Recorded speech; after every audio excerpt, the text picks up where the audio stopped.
everybody, JC here from Toy News International. And as you're probably aware, this weekend marks the opening of the big blockbuster Batman vs. Superman and Dawn of Justice.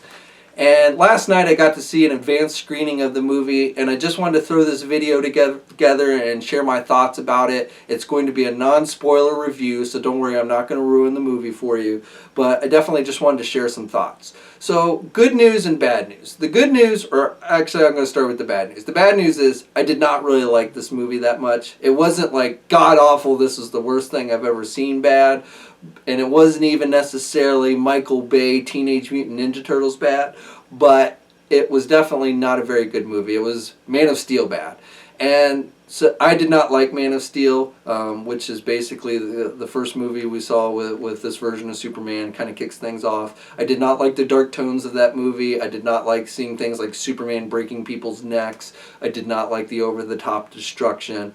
And so the good news is, if you did like Man of Steel, and I know there are those out there who did like that movie, you have a decent chance of coming out of the theater from this one and enjoying it. Because many of the same elements that we saw in that movie are found in this one. Which makes sense since same director, Zack Snyder, who I'm kind of now calling Michael Bay 2.0, because basically his movies are just kind of carbon copies, they seem like, of one another. But again, if you did not like Man of Steel, you're probably not going to like this one. Now, I will say that Man of Steel had a little bit of an advantage over this one, in the fact that I thought the story flowed better in Man of Steel. This movie, I think, suffers also, not only do I not like the tone of the characters and everything, but I think it also suffers from trying to do too much in too little time.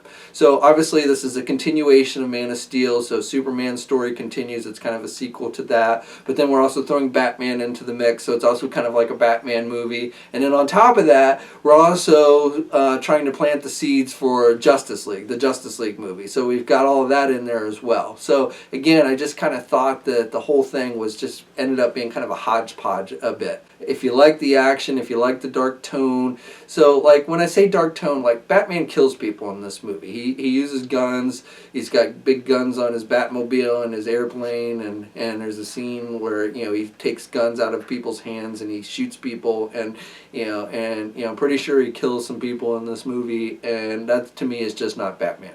A lot of anger with Batman, and he takes that anger and basically puts it on Superman. And, obviously, if you've seen the trailers, Bruce Wayne, we see Bruce Wayne at the beginning of the movie, and he's there in Metropolis where at the end of Man of Steel, where, Superman's fighting Zod, and you got that big Kryptonian machine sucking up the city and everything, and Bruce Wayne's building gets destroyed and people are killed, and so that kind of sours his view of Superman, which makes sense.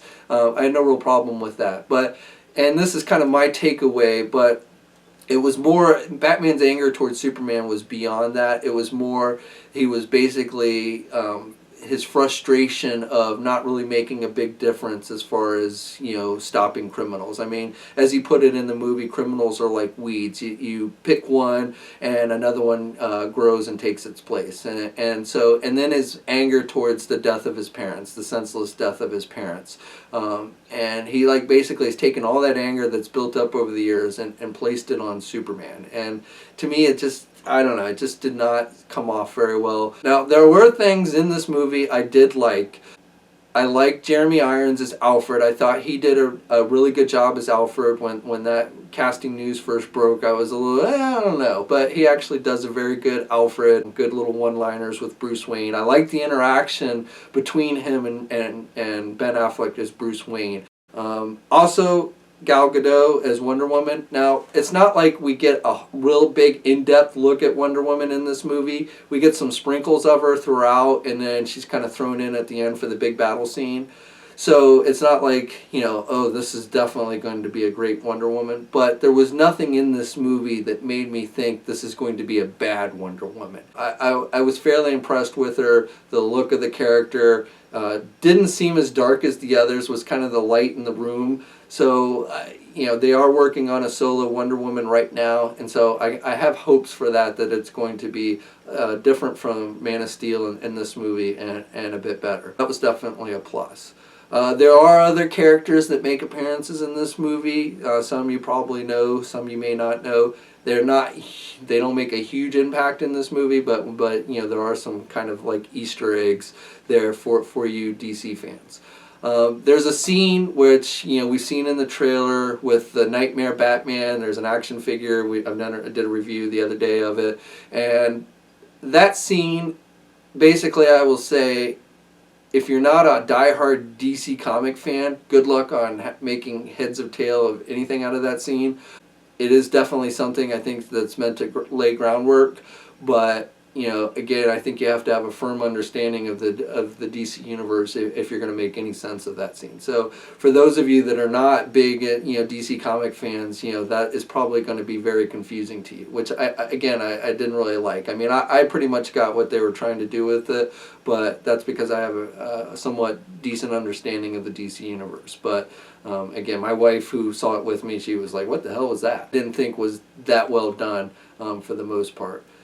There are other things in the movie that didn't make sense. They might make sense in later movies, so it's hard to critique it. But, you know, again, not a lot of real in-depth look at any of the characters. You know, even Batman. I mean, it's kind of a Batman movie, but you know, we don't really, you know, we all know who Bruce Wayne is. We all know who Batman is. And so, you know, there's basically a lot of that, just we figure you already know who this guy is, so we're not going to spend a lot of time, you know, focusing on him. It'd be nice maybe if we gotten a little more in-depth background on Batman in this movie.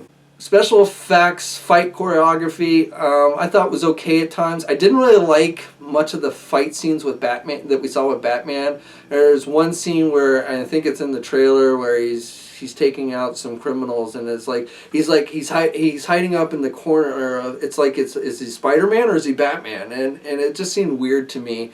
And you know, I watch things like TV series like The Flash and The Green Arrow, and I love those series. I think DC does so much better these days with their TV series, Flash, Green Arrow, or Arrow, and even Supergirl, than they do with their movies. And so, like, you watch a fight scene in the Arrow TV series, and that to me was much better than like the fight scenes with Batman in this movie. Now, that I'm not talking about the fight scene between Superman and Batman. That was actually not too bad. It wasn't super long. It's towards the end of the movie, and honestly, you know, the movie's called Batman versus Superman. You would think it would take much more up of the movie, but it really doesn't. It's kind of just a small part of the movie. And the way it ends, I thought was really corny. Again, I'm not going to give it away, but I thought it was kind of corny. I will say that one thing that has never really occurred to me is that both Clark Kent and Bruce Wayne's mothers have the same first name. It never crossed my mind of that until I was watching this movie. The Doomsday. You've seen the trailers. You've seen the character in the trailer. Really, nothing different in the movie. So you've seen that. You know what to expect.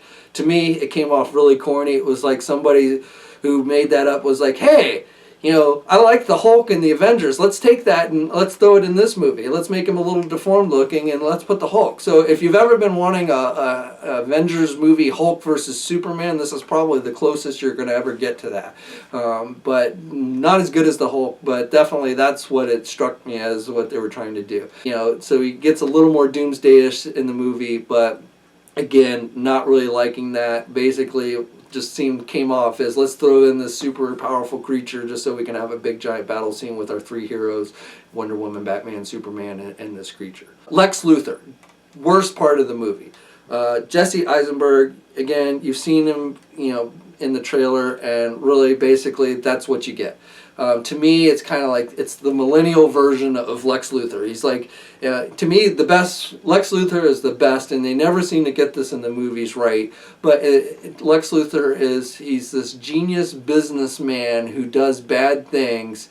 In his mind, he's doing good things. You know, in his mind, he doesn't see himself as a bad guy. He sees himself as humanity's savior, basically. But he basically does bad things, and then you know he's doing bad things, but you can't prove it. And that, to me, is when Lex Luthor is best. But that's not what we get in this movie. This movie it's like he's like this spoiled, psychotic kid who basically inherits his money and his wealth from his father, which I know, you know, there's elements of that that are true. But it's like you know, this guy wouldn't know how to run a corporation, you know, from anything. and basically just has everything he has because he inherited it from Daddy. So I did not like that take on Lex Luthor. The long hair does not work for Lex Luthor, and just did not like that. Ben Affleck, as I mentioned before, I thought his Bruce Wayne was good. Did not like his Batman as much. Don't really blame that on Ben Affleck. Just did not like the dark tone. I mean, when did Batman ever start branding people with hot irons? I mean, really? I mean, that just really just totally out of character to me. I mean, I suppose there's some takes out there that have made Batman that dark and gritty, but I just don't really like that. It's not Batman to me. So now one last aspect I'll address, would you want to take your kids to it? The answer is if you felt comfortable taking your kids to Man of Steel, then I think you should have no problem with this movie. If you had problems, if you thought Man of Steel was a little too violent, things like that, then you might have some issues. It's definitely not like Deadpool type, gore and violence. That's my non-spoiler review. I hope you enjoy it. Please leave a comment. Let me know what you think down below in the comment section once you've seen the movie. I know some of you are going to disagree with me and say this was probably a great movie, just like I know some of you really liked Man of Steel, whereas I did not. So definitely want to hear your thoughts. So until next time, I'll catch you later.